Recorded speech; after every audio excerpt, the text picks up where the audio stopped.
La por. La por no s'ha de tenir por de sentir ni de fer. Qui no sé no ha sentit por alguna vegada? És un sentiment com un altre, tot i que és un sentiment negatiu i, relativament abundant, que qui més qui menys s'hi ha trobat. Una cosa és sentir respecte o prudència davant d'alguna cosa que no sabem com anirà, o no sabem com s'ho prendran els altres, o no sabem ben bé què se'n pot esdevenir d'aquesta situació, no? D'una situació plantejada, circumstància vital, etc., que un es pot trobar al llarg de la vida.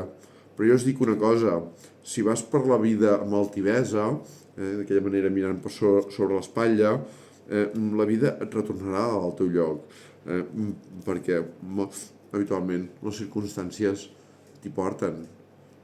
Però si vas amb la veritat pel davant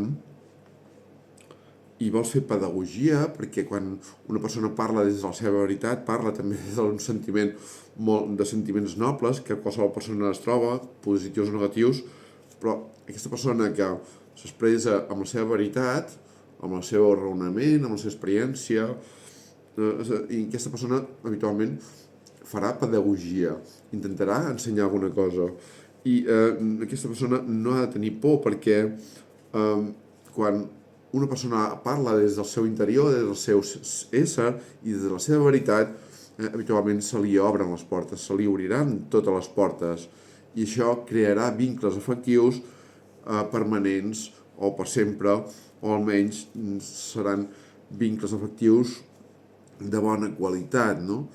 Llavors, quantes coses no hem fet per por a què diran, a què faran, o què pensaran de mi? Quantes coses hem deixat de fer per aquesta por, per aquesta no voler immiscuir-se, no voler ficar-se, no voler emmerdar-se, no voler prendre part de qualsevol tema que ens afecta a la vida, no?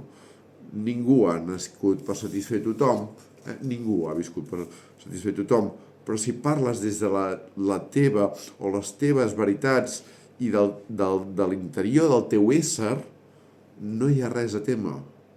No hi ha res a temer.